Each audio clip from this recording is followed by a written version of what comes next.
YankeesFiles podcast. We are back. I'm Will Harris. You guys are the gentlemen from Not Another Sox Podcast, and the rest of you are mostly probably fans of the best team in the American League, but some of you are probably fans of those aforementioned Boston Red Sox.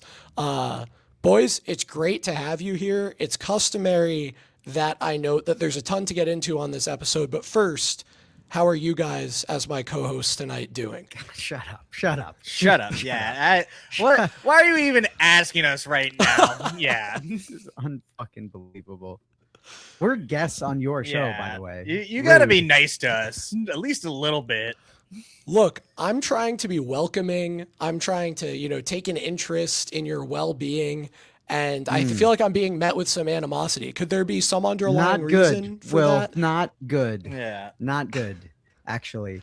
I stubbed my toe today. I mean, you're right. We are here to talk about the best team in the American League, the Boston Red Sox. Yeah, they're the best at something. All right. They're definitely one of the teams in the American League. I mean, technically, yeah, I guess. Yeah, top 15 for sure. I would say so. So, God, I wish it was like London football leagues where like you get relegated if your team is so bad. Look, I mean, you got a AAA manager. Maybe there's a AAA success story to be written there. Yeah. Can we get a AAA GM or like Pobo or something? Because that might also be a little bit helpful at this point. At this point, I'd take AAA batteries over the AAA shit we're being fed. It's actually fitting that you start there with the Pobo situation. I noticed you guys were advocating that the team be sold not long ago. Is this rot? Just from the top down, where are you guys assigning blame for, an 89 win team that backslides to what you've seen to this point? Jack, why don't you tell the man? What's going on? So in terms of selling the team, sometimes you just yell stuff because you're angry in the moment. It is hard to say like what evil private equity might take over. So I'm not willing to roll the dice on that at the end of the day, but yeah, it's from the top down. It's exactly right. John Henry finally took an interest in his firstborn child again, and it has been going awful. And everything that you think could possibly go wrong this season pretty much has. And there's a lot of things that, out of Craig Breslow's hands as well. But a lot of things that he did not do, specifically more than like what he did do, that really just kind of had a completely flawed roster management, I should say. And we knew there was some concerns like entering in the season, of course, but we didn't think it was going to be this bad. And when you mention those things he didn't do, to me, the biggest one is that he didn't trade Jarren Duran. All my Duran like bits and stuff aside, it seemed extremely obvious he's probably not one of the three best outfielders on the team, at least when guys are healthy, and the league seemed to be decently high on him. Is there something I'm missing as to why he wasn't moved in either of the last two off seasons? I think it's a great question. I have been a big Duran defender over the last few years. And you know what? He had that incredible breakout season. Last year, he posted an F-WAR right around 5, B-WAR, close to 6. This year, we're not getting that. So we are not selling him as a 5 or 6 or an 8 win player. If we're selling him, we're lucky to sell him for soda in the clubhouse at this point. The glove has still been there, which has been good. The speed has still been there, which has been good. In the month of May in particular, he was fantastic with the bat. And yesterday, the day before, single-handedly lost us a game to the Rockies. So, yeah, win some, you lose some. I was not a big fan of the idea of trading Duran after his 2024 season when he did have like the 7 to 9 win season, depending on how you're evaluating it. Because you do want to like hold on to those good players. They don't grow on trees. But yeah, last off season, it was just such an obvious move that you kind of had to make at the end of the day. And not only that, you kept Masataka Yoshida for some reason as well on top of all of that when Duran was your plan to be the DH. Yeah, so that was interesting. So I think it all happened after it all kind of goes back to not re-signing Alex Bregman, because I think if they did re-sign him, obviously you don't really have a place for him in the lineup unless if you are going to DH him, I guess, but I don't think they really were in love with that. But once Bregman was gone and there was no good real bats out there, if you weren't trading for Ketel Marte or pulling off some creative type of thing, I feel like they were worried, about this offense, rightfully so. And so they chose to keep Duran. Yeah. And honestly, with Roman being hurt right now, it's not the worst thing in the world. He has sucked. He has been awful. We really should have just traded him and seen what we got back. But I feel like if we sign Alex Bregman, then obviously you don't sign Ranger Suarez, but you trade Duran for a pitcher in that case. And maybe we're still in the same spot anyways at the end of the day. Who knows? Alex Bregman hasn't really been that great either. I don't think Wrigley's a good ballpark for him, but it just still is very confusing when you have Masataka Yoshida as your fifth outfielder / backup DH, and you traded for kind of like more of a utility type of third baseman in Caleb Durbin. I know you guys are familiar with him, obviously, and you're just kind of riding on some of these rookies. So, probably should have traded Duran, and now all that value is right down the toilet. You could not get really much back for him right now. So I don't even know if they do. Yeah, and to you guys, I'll apologize, but to the rest of the audience, I'll take credit. I was early on the Duran stuff. We're talking about a guy who, in spite of his 2024, has been a league average hitter, exactly league average for his last 1,200 plate appearances. So I do think there was some amount of seeing through Duran that the discerning eye could do. Still, though, even I thought he was like a 3 or 4 win player. I never saw this season coming. And I wasn't paying the closest attention. Like, are there rumors that the Red Sox were getting greedy and what they were looking for on the trade market? Was his name even really out there? Were they shopping him? Like, I just feel like I have to have missed something here, because it seems like it was obvious to all of us, at least after last year, that there wasn't really a spot for him, and it probably made a lot of sense to go see what you could get. So let's not put the cart before the horse here. He has been pretty abysmal in the month of June. He's very well known for hating the month of June. For anyone that has seen that very famous video of Jarren Duran. Yep. Which one? So there's a fan, you could ask right? Yeah. But there's still 3 months of baseball left to play. What he did in the month of May, he posted a 213 WRC plus in the month of May. So he's still in there. I think, unfortunately, he's a momentum guy, and that works both ways. So once you start slipping down the slide, you're kind of toast. There were a lot of rumors of him being available for trade, and the price tag was set pretty high. But we were in agreement that at the time they were asking for that trade, that they were right to ask for that trade for Jarren Duran. And I would die on the hill that Jarren Duran is a better fourth outfielder than Trent Grisham, respectfully, especially at the price you are paying for Duran versus Grisham. Though I did run a Twitter poll that disagreed with me. I ran a Twitter poll that had 85%. 85% people voted to have Trent Grisham at 22 million compared to Duran at 8 million. But there were a lot of rumors of Duran being traded, and nobody would hit the price tag that the team was asking for. And now you kind of got to hope in the next 3 months, Duran comes back and shows you that he can produce at a 200 WRC plus kind of level and even himself out.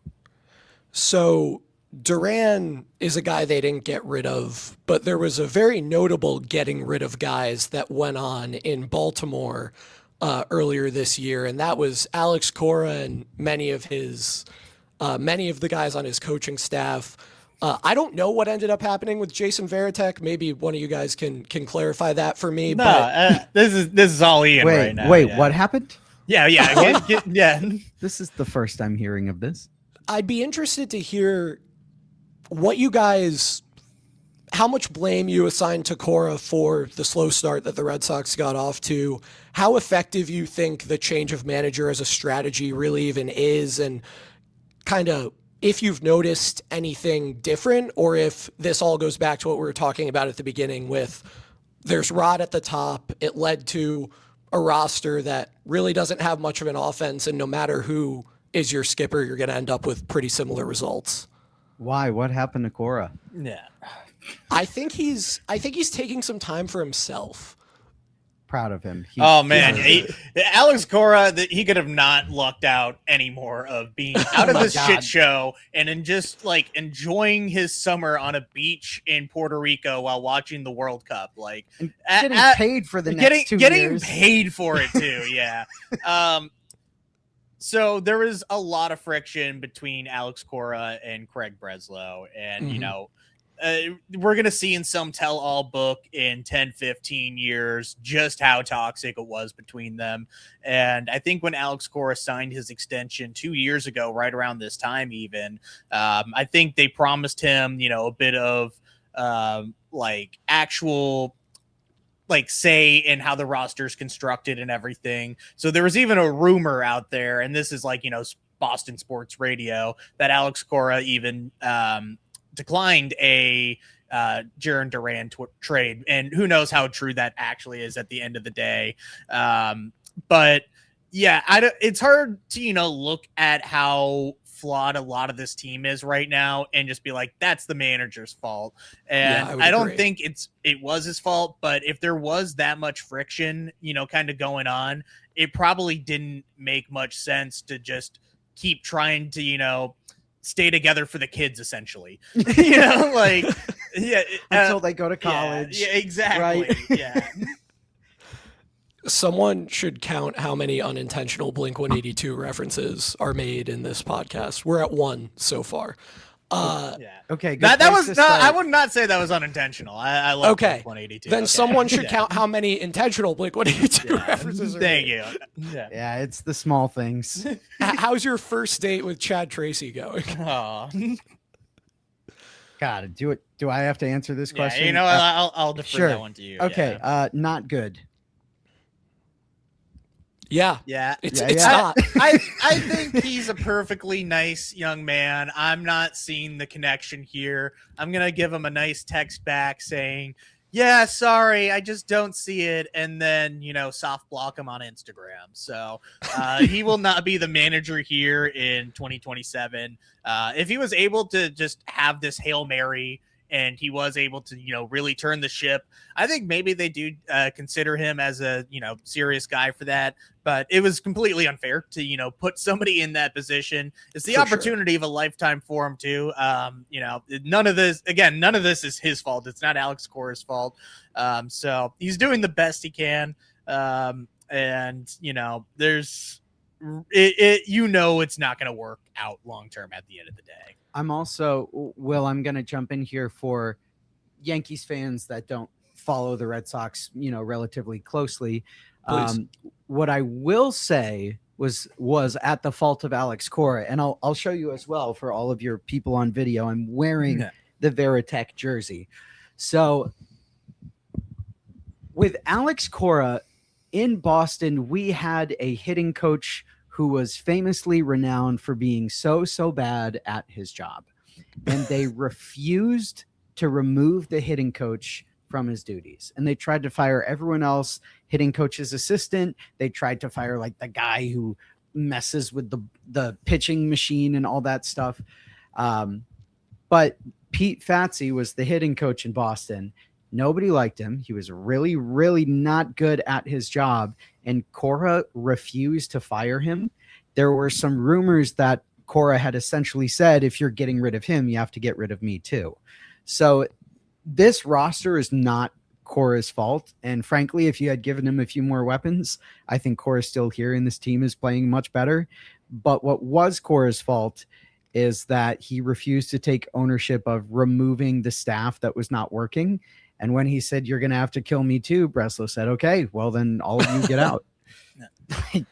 So as far as Chad Tracy goes, I mean, Jack was right. He will get us to the end of the year, and it is going to happen. We're going to make it, and we'll live to fight another day. I think the real question is Craig Breslow going to be hiring or the replacement, or is it going to be a new person? I will hire the replacement. Yeah. So I don't think we see one in the middle of the year, kind of like it was on the table at one point, because I don't think the ownership is quite committed to Craig Breslow making that long-term decision right now. Do you guys think that this is it for Breslow this season? I just don't know what kind of miracle would save this guy. It just seems like a complete disaster. What I think they'll try to do is essentially what they tried to do with Jason Varitek, where they're like, "We'll offer you another role in the organization," and it's just the most insincere, gesture that they could possibly make. They know that they're not going to accept it. They tried the same thing with Ben Cherington when they hired Dave Dombrowski back in 2016 or 2017. They're like, "Yeah, you can go back down to the GM," and who's going to accept that at work? Like, you're going to quit. You're going to go somewhere else. Who knows if Craig Breslow gets hired as a GM or Popo or whatever. I could see him being perfect as like the director of pitching infrastructure for like a different organization, because he's great at that. That's like his strong suit. And I think Crochet, Suarez, Tolley, Early, Gray, like the pitching in Boston hasn't been a question. We have Jake Bennett going out there right now and dealing for us. What was it, 10 Ks the other night? It was very clear that Craig Breslow, kept his guys that he hired, because it was like in the SpongeBob movie where Mr. Krabs is yelling at everybody to go out, and then it's like and then it's Andrew Bailey like, "No, but you stay." In fairness, I would want to keep Andrew Bailey around too. I mean, you're a big Rodon guy, right? How can you not keep Bailey on this team? But it's not good, Bob. Yeah. What's his name, Bob? I don't know. Bob? Not good, Bob. Not good, Bob. Yeah. Yep. So the offense has certainly been bad. There's been turmoil. There's been turmoil in the front office and, the coaching staff and all of that. They had to do a weird, insincere thing with a franchise legend. So all of that bad. As you guys just mentioned, though, what has not been bad, even in the slightest, is the pitching. The Red Sox right now are sporting a top 10 pitching staff in the sport by Fangraphs WAR, by ERA, by pretty much anything you look at. They are getting contributions from the guys we expected, Garrett Whitlock, Ranger Suarez, Sonny Gray, Peyton Tolley, Connolly Early, Aroldis Chapman. They're also getting terrific performances from guys maybe we didn't, like Tyler Stay Classy Samaniego and Giovanni Moran and Jake Bennett, to your points. So, I mean, is there anything under the hood we should be paying attention to? Any names we aren't looking at, going into this series that we should be thinking about as, real dudes on this pitching staff? Or is the headline just, look, these guys are good, they prevent runs well, and there's not much more to it? Yeah. So we do have 3 of the young kids, and then just like their dad and Sonny Gray going this series here. So if I'm remembering how it lines up correctly, we have Connolly Early going Thursday night, and he's very excited. He is a solid major leaguer. I think some people might be getting a little over themselves. Like, he's probably not going to be that number 1 or number 2, but this guy can contribute. He has somewhat of a problem with keeping the ball in the park. So I think once he's able to kind of adjust a little bit more, he's gonna, keep that FIP down and, be a really solid contributor with everything. And he is ecstatic to get back to Yankee Stadium after we had seen him in the playoffs last year. He pitched 4.4 1/3, I think. Yeah. And he did pretty well, I'm sure. Just bad BABIP. It was just bad BABIP. So I remember during that game watching that fourth inning and thinking about how furious I would be if that stuff was happening to the Yankees pitcher, whether it was Cam Schlittler or whomever at any time. Like, it could have been the middle of July and that stuff could be going on. I would have been so mad. My opinion of Connolly Early is very, very high. I think not quite as high, though, as the guy who will go on Friday. I mean, Peyton Toley's just an animal. This is a guy I think has true ace potential. Like, 100%. I think this guy is a actual frontline starter. The Red Sox have not developed one of those since John Lester. Man. Oh God. Yeah. That's bad. Yes. But yeah, he's so much fun to watch pitch too. He's just like such a silly guy at the end of the day. Like, he's jumping after like pop-ups he obviously can't get. Like, he had a weird balk thing where he's just like, yeah, I don't know what happened. Like, he's great. Just like definition throw baseball hard and like laugh and smile. So yeah. I love him. If there was one guy on the Red Sox I think you might extend on top of the other guys right now, and I get we're nervous about that, I think it is Peyton Toley.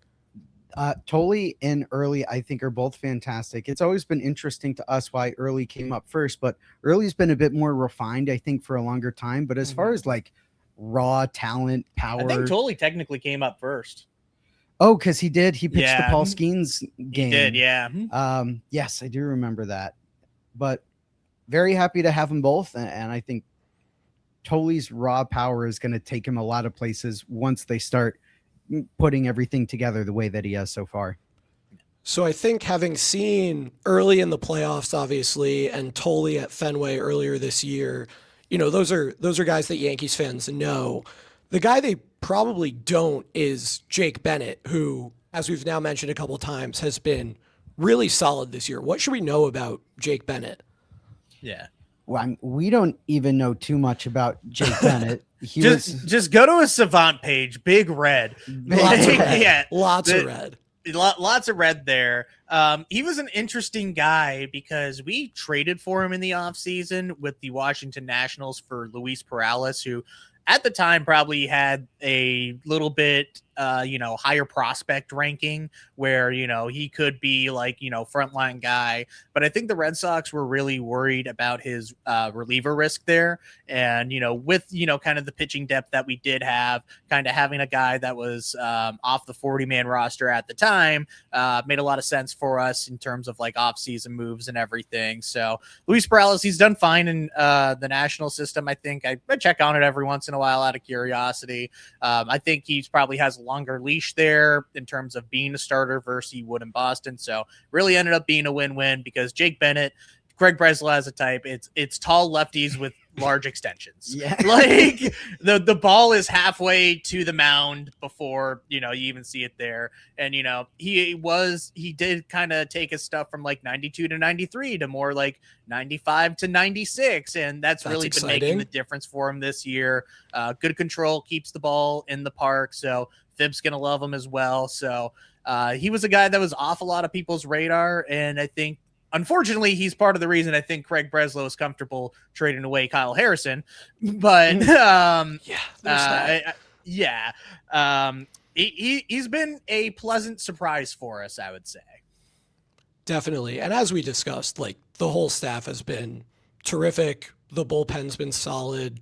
Obviously, some weird stuff happened in Colorado, but that happens to everyone. The worst BABIP you've ever seen in your entire life. Yeah. 8 straight hits to end the game, which seems like it would be impossible. Yeah. That 8th inning against Whitlock is one of the weirdest innings that's probably ever happened. Yeah. I don't want to talk about it. Yeah, no, I wouldn't want to talk about it either. So, with Ryan McMahon going on the IL today, half of the people who started on opening day for the Yankees are on the IL. You can't tell the story of the choir. You can't tell the story of either of these teams this year without talking about some pretty major injuries. I mean, the opening day starter and the best hitter on both teams are both on the IL coming into this series. So talk to us about Garrett Crochet. Talk to us about Roman Caleb Anthony. Durbin's fine. Yeah. Oh man. Yeah. Caleb Durbin's doing Sadon great. Rafaela, you let me tell you, our best hitter. There's I will nothing say wrong that- with Connor Wong. That may have actually been offensive to Wilson Contreras, who has been awesome, and we kind of buried that in the discussion of Heading into the year, you would have probably said Roman Anthony. So we'll go Definitely. with that. Yeah. definitely. Yeah. What is happening with this? Well, it is so classic Red Sox. And again, I know a lot of listeners are probably not on Red Sox Twitter. Huge joke going around about how the Red Sox and, the city of Boston have one of the best medical systems in the entire world. And yet every time they're like, oh, Roman Anthony sprained his finger, he'll be back on Friday. Oops, just kidding. He's going to the IL 60. It's a rib fracture. He can't turn his back. And you're like, oh, wait a minute. I thought it was his finger. And they're like, nope, his leg fell off. Like, this is it. So it's, when it comes to the IL, it's just classic Boston that you build a lineup of guys and you're like, this lineup is perfect. And it's going to be a perfect world where all of this plans out perfectly. And you have Roman Anthony go down, who was kind of struggling at the beginning of the year, but holding his own. And now you sideline him for a long period of time. Crochet, very similar, like looked really fantastic in some of his early starts, blew up a few of his early starts as well. Yep. And you're just seeing it more and more, the injury bug going around, catching other players. Whitlock, obviously. Slayton had an injury, came back. He's not doing so great anymore. Some of the durability you're getting has been good, but it is glaring the injuries we have seen, and even more worrisome the injuries that we should expect to see. Like Meyer was noted today with like a calf strain or something. And Trevor played Story anyway. being out for 2 months is the least surprising thing that you're going to hear. We have had less than one healthy year of Trevor Story. Yeah, that one may have been an addition. But yeah, both Crochet and Roman, they're like, oh, they're going to miss the minimum amount of time. We don't even know why we're putting them on the IL. And then like we're 2.5 months later now. And it's just like, this man has never seen a baseball in his entire life. He cannot even perceive baseball activities right now.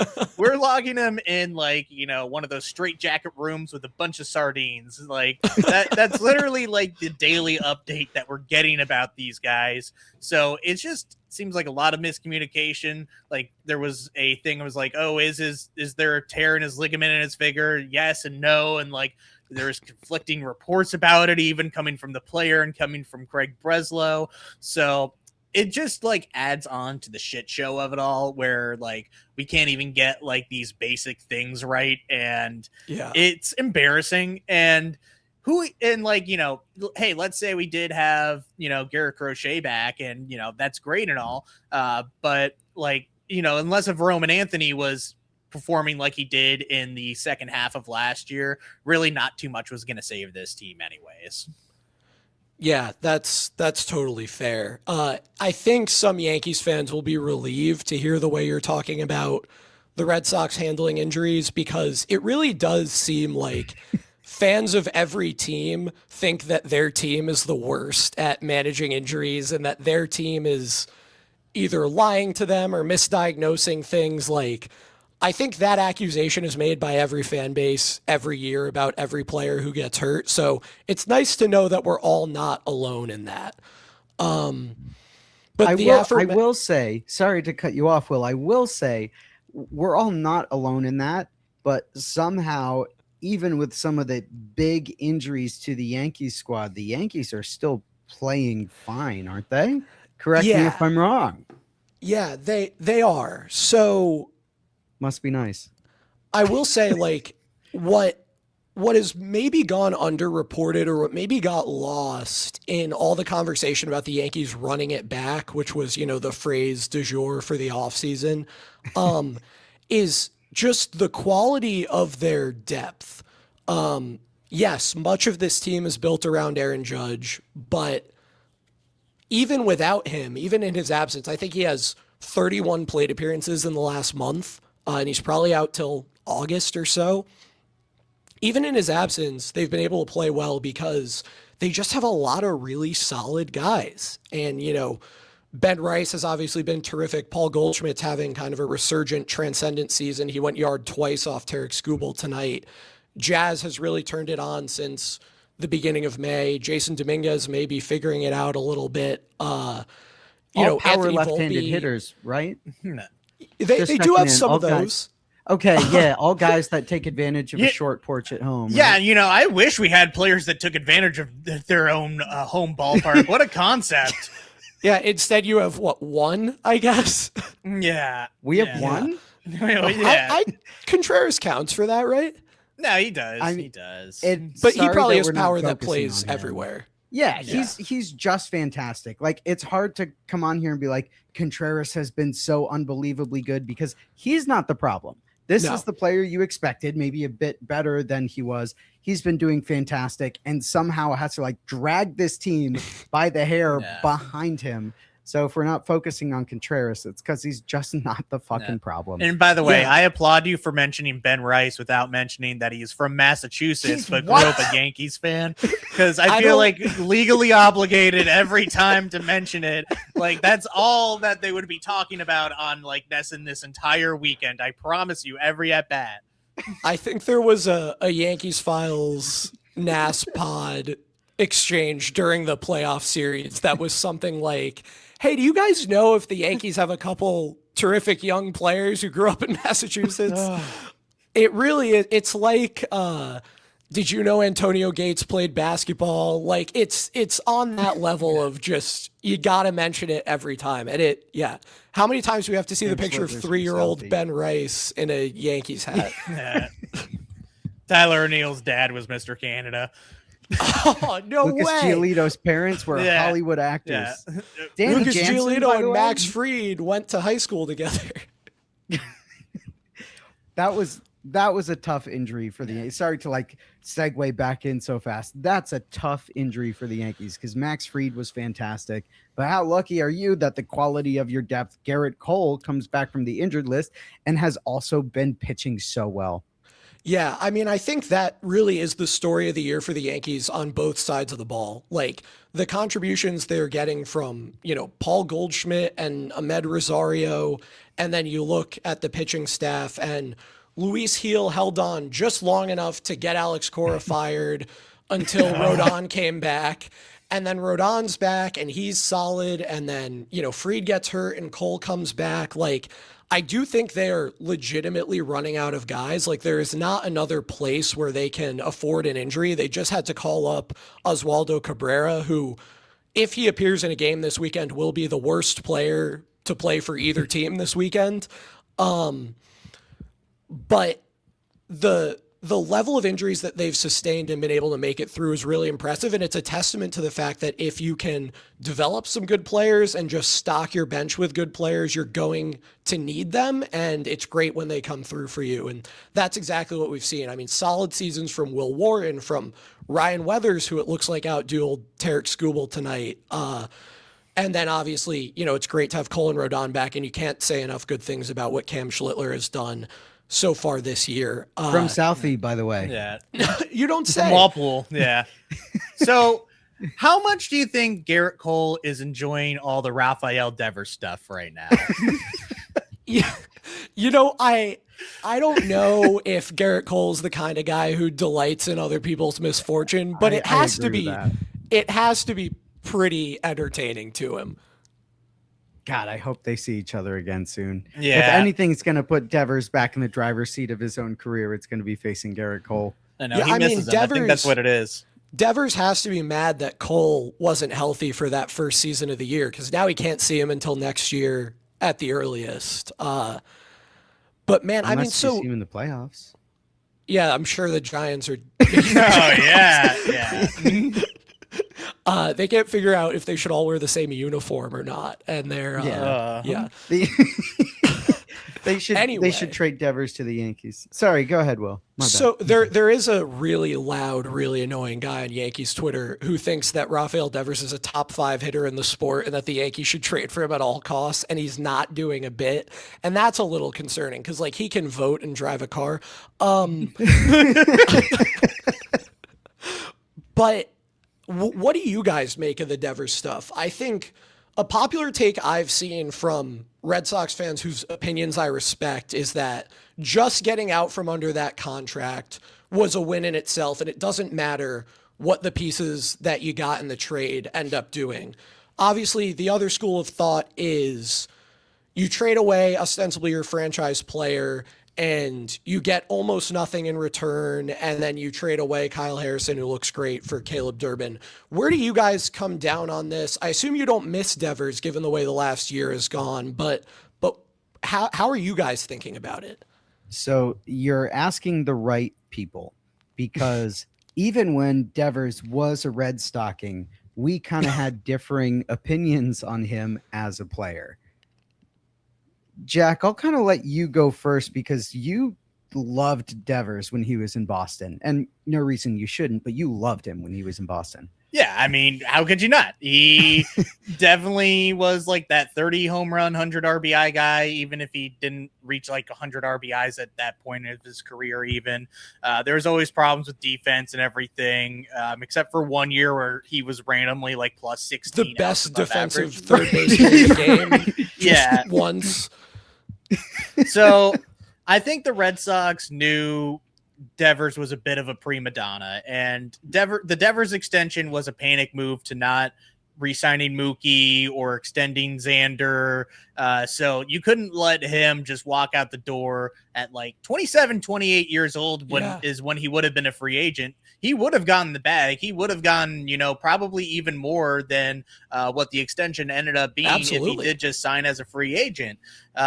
So everybody was over the moon about that. They were hoping that would take us kind of more in the right direction with everything.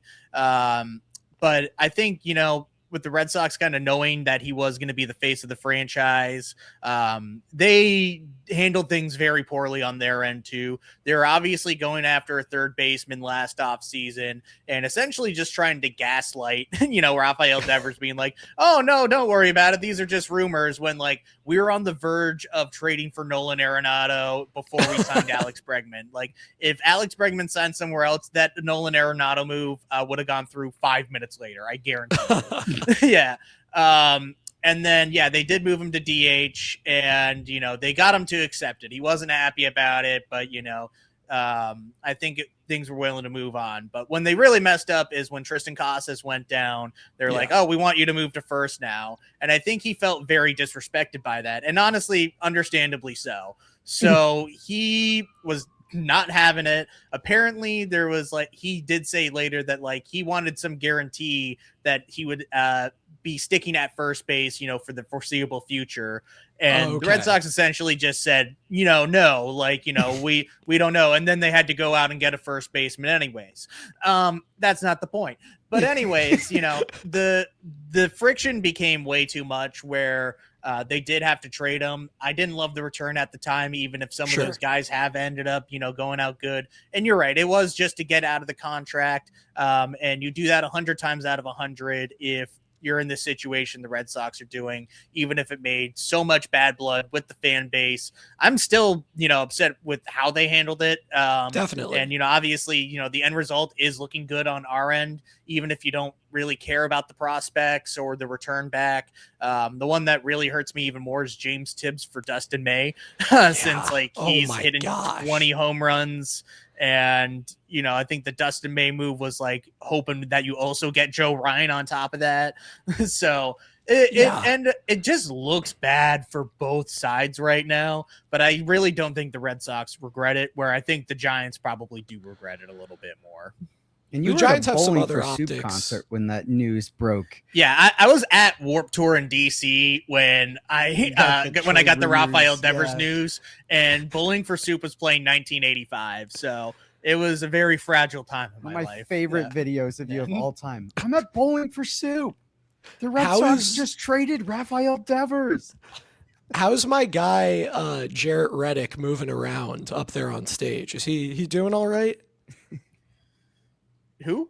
Jared Reddick from Bowling for Soup. Oh yeah, no. Sorry, I'm not great with names. Sox yeah, that's what it was. They put on a great show. Let me tell you, I was a little distracted, but how about they had fun. They brought up the voice actor from Phineas and Ferb, and that's terrific. Was it Doofenshmirtz? Yeah, Doofenshmirtz, and they had the whole thing with them, and it was great. They put on a phenomenal show, so A+ there. Yeah.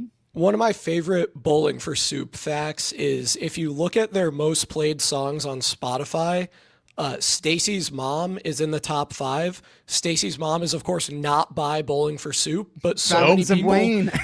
Fountains of Wayne, great band, by the way. That whole album, Welcome Interstate Managers, that Stacy's Mom is on, incredible album. But so many people thought that Stacy's Mom was by Bowling for Soup that they just recorded a cover of it. And now it's like their 4th most listened to song, which I think is great. All right, guys, I don't want to... For Soup or on behalf of Soup? They've answered that question. It's to earn. Yeah. Yeah. Are they soup? No.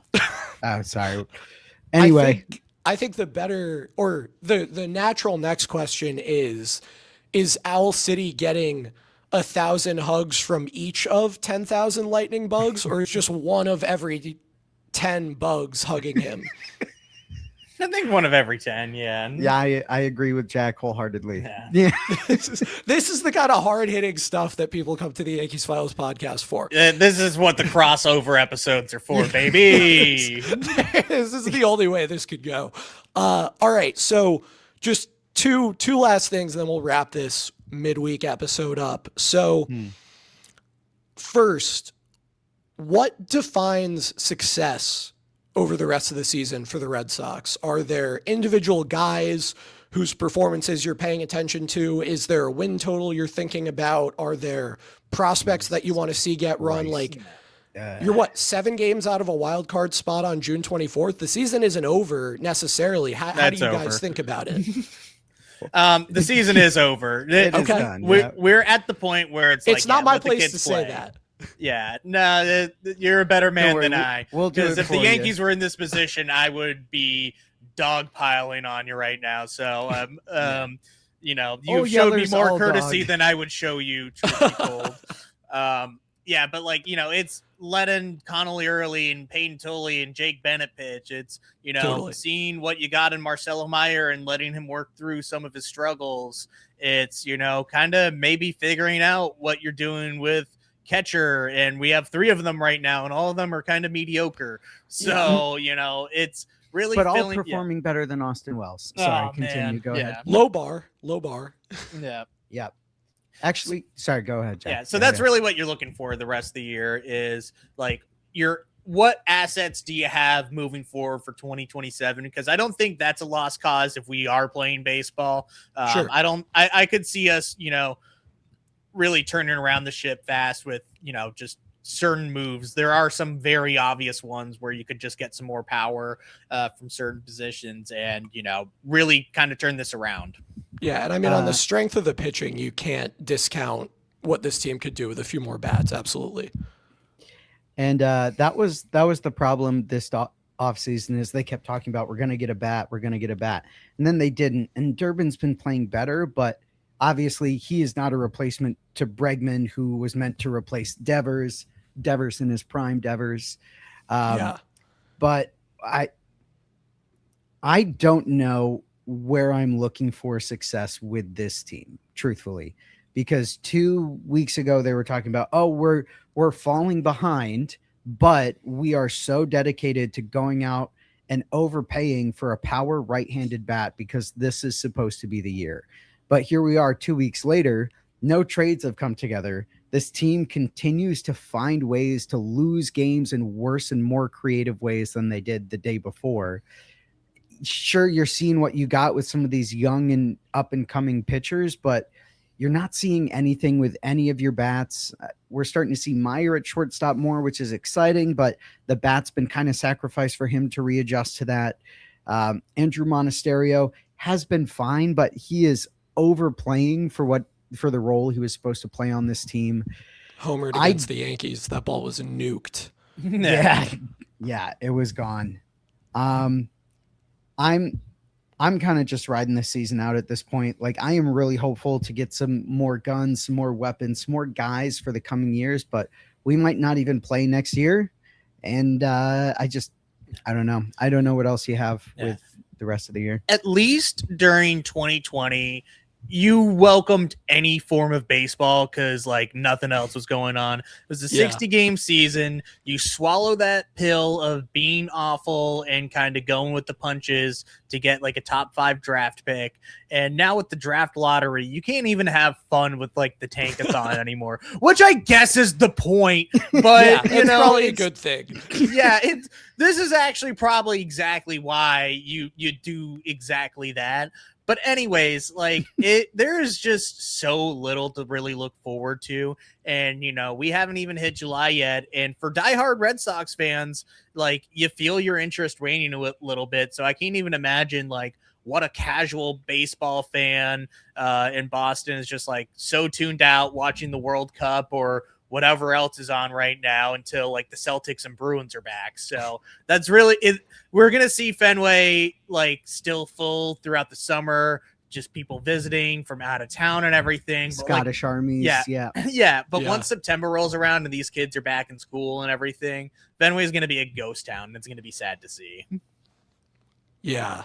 I mean, I've been known to say that the Red Sox losing isn't just like a strategic benefit to the Yankees. It's actually a matter of like cosmic truth and justice. So I'd be lying if I said I wasn't rather pleased with how things are going. But, I like you guys. It's a shame. I want better than this for you, but not for the Red Sox. And there's unfortunately no way to accomplish that. Yeah. I was going to say, I think the Etsy witch that we hired to curse you guys may have backfired. Yeah, I think she fucked something up. Yeah, she put it in Wumbo. Yeah. That's a good reference. All right, so last thing, and I think this does tie into what you were just talking about. It could just be me, but for as much juice as it felt like Yankees Red Sox had with, playoff series last year, 2 contending teams, it has not felt anything close to that this year. Obviously, in the last series they played, Judge had just gone on the IL. The Red Sox were struggling. Crochet and Anthony obviously hurt. This series, the Red Sox are coming off a tough series in Colorado. The Yankees just got even more injury news with, Grisham and McMahon. Judge and Fried aren't particularly close to coming back. I'm just not feeling a lot of heat here. Am I alone? Like what happened to the days of yore when I was full of hatred and ire every time the Red Sox came to town? I think the Red Sox are going to kill the Yankees this week. I mean, that would be funny. consistent with a 2020s Yankees series at Fenway. Which, I mean, the Red Sox are playing so terribly. There are so few good things I would say about this team, but in every year this team has not been excellent. Somehow they still find ways to get the Yankees number. So I think Red Sox are going to take at least 2 games from the Yankees in the next few days. I would love if they sweep, but the only sweeping this team does is getting swept. But I think Sox take at least 2 from the Yankees this week. I was actually so disappointed when I saw this series was at Fenway because we are so horrible at home. It's our worst ballpark. It's That's insane how bad we are at home. And I am not as optimistic as my partner Ian here. I am not looking forward to this at all. Oh, no. And, we got the kids that we want at least. Absolutely. Like, yeah, and all 5 guys, including Ranger, that we're not seeing this weekend. I feel good about just about any guy that like on the bump. They will give you a chance to win any given day. But yeah, I'm not confident in these bats at all. I think hopefully we go 2-2. That would be success. But yeah, when one team's this bad and like the fans of the team have like accepted that we're so bad, it's not even fun. It's like, it's like when you bully the kid and it's just like, yeah, I know. And you're like, oh, it's not fun when like you agreed that you're fat, like you just feel bad. You were a terrible bully in school, weren't you? Asshole. Yeah, I bet it's no, Go me ahead. first, Will, because I have to say it. I bet Connor Wong hits 1 home run in the next few days, and I bet Jarren Duran hits 1 home run in the next few days. I mean, Jarren Duran has a history of being terrible against the Yankees, so I might bet against that one. No. But honestly, it's funny that you say, Jack, you'd be thrilled to get 2. Ian, you think it's at least 2. I am always fine splitting at Fenway. It doesn't bother me in the slightest. There could be a 40-win Red Sox team, and I'd be fine splitting with them at Fenway. It's a house of horrors. I hate the Green Monster. I hate everything about playing there, and I'd be more than happy for the Yankees to go in there and split. But cool. Sounds like a you problem. Agreed. Honestly. Handshake. We'll split it. Yeah. Dude, let's just not play the games. We'll each take 2 and 2, and it'll be fine. No. I want to play these games because I think Sox take at least 2, but I think there's a potential to take more. And if that doesn't end up being the case, delete this part of the episode. I think it would be Deal. the most funny thing in the world if the Red Sox somehow swept and then still continued to just piss their pants Immediately for the rest of the revert to season. becoming terrible. This team is allergic to momentum, so it would be so funny after losing a very tough series to the Rockies and taking a cross-country flight, we just completely turn it around. We do another sweep of the Yankees, and then we trade another player right at the end of that just to kill any momentum that we might have. Yeah. Also, both of you are saying, a really tough series against the Rockies. No, it wasn't. We were playing a little league team in a free home runs ballpark, and you couldn't pull 2 of those games. You should have pulled 3. It wasn't a tough series in Colorado. It was tough to watch. Literally, the one game that we won, I was out and about. I was at a concert, so yeah. I literally posted a tweet that we weren't tweeting about the Red Sox on the game that we won. Yeah, enjoy your nights and weekends. Yeah. All right, guys. Yeah. Well, we'll see what happens. Lastly, just tell the people where they can find you. It's been a pleasure to have you guys on. I've been on your show a couple of times. It's always great, and glad to finally get you guys over here. Yeah, we're happy to visit. Love having you on our show as well. Obviously, frenemy situation, but the Red Sox Yankees is a rivalry as old as time. So it's always good to sit down and talk about the state of the teams and the rivalry. You can find us on Twitter at NASP Podcast, NASP for Not Another Sox Podcast, at NASP Podcast. And you can find me on Twitter at Ian Doran NASP as the producer of the show. It's the only reason I keep my Twitter. And Jack? Yeah, I'm at Pawtucket Sox. I am on private right now, but feel free to follow me.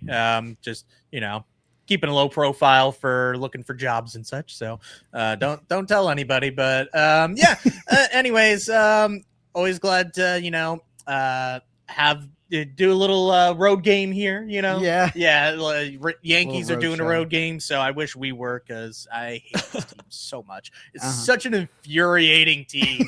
I hate this group of guys. I cannot emphasize how much I hate them. Well, I couldn't cap it off better than that. Thank you guys again for coming on. Steve and I will be back after the series to recap it. Keep up with us on YouTube, podcast, Twitter, Yankees Files. Until then, let's go Yankees. And I say, hey, yeah, yeah, yeah, yeah, hey, yeah, yeah. I say, hey, hit ball.